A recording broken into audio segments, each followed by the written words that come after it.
prepariamo un po' di pan carré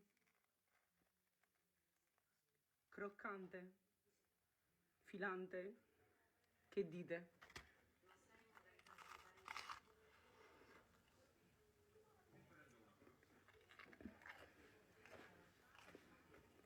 Ma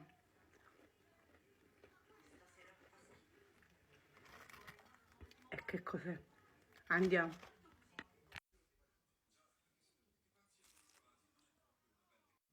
Io ho preso un petto di pollo intero, l'ho fatto a pezzettini, l'ho messo a marinare in olio, sale, paprika affumicata e rosmarino. L'ho messo stamattina. Io lo metto in padella e lo faccio cuocere. C'è anche chi preferisce mettere il petto di pollo a marinare nel latte. A me non piace, perché me l'hanno detto in tante volte nei video, quindi io lo faccio così. Mangia. Ecco qua, io copro e faccio cuocere.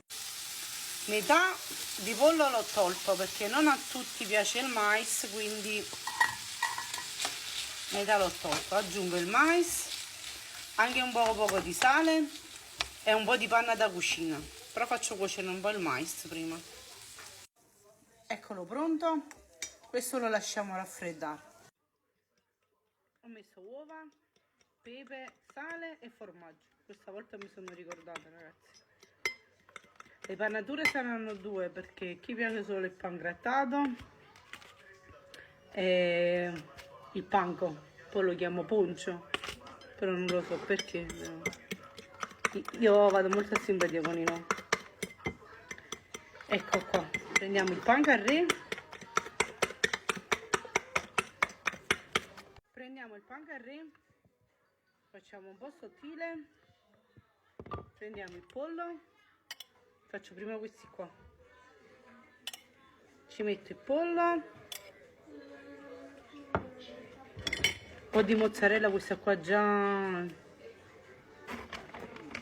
tutto un po' a pezzettini.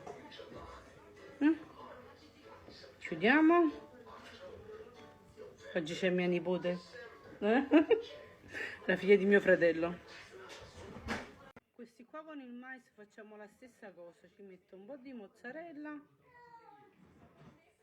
chiudo e poi inizio ad impanare.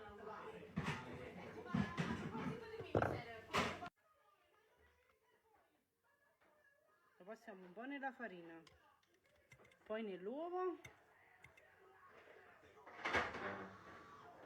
e poi nel pan grattato. Eccoli pronti, impanati, ho messo olio di girasole e andiamo a friggere.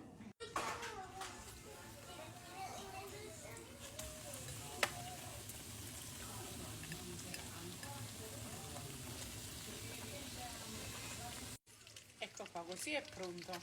Ragazzi! Questo qua deve stare un altro po', è andato un po' più a rilento. Grazie, vi saluta. Questi qua sono col pan grattato, questo qua ho avuto un piccolo incidente di percorso, ma succede anche questo e non va niente. Eccoli pronti, uno già è scomparso. Non è arrivato proprio di qua, è andato via. Provateli.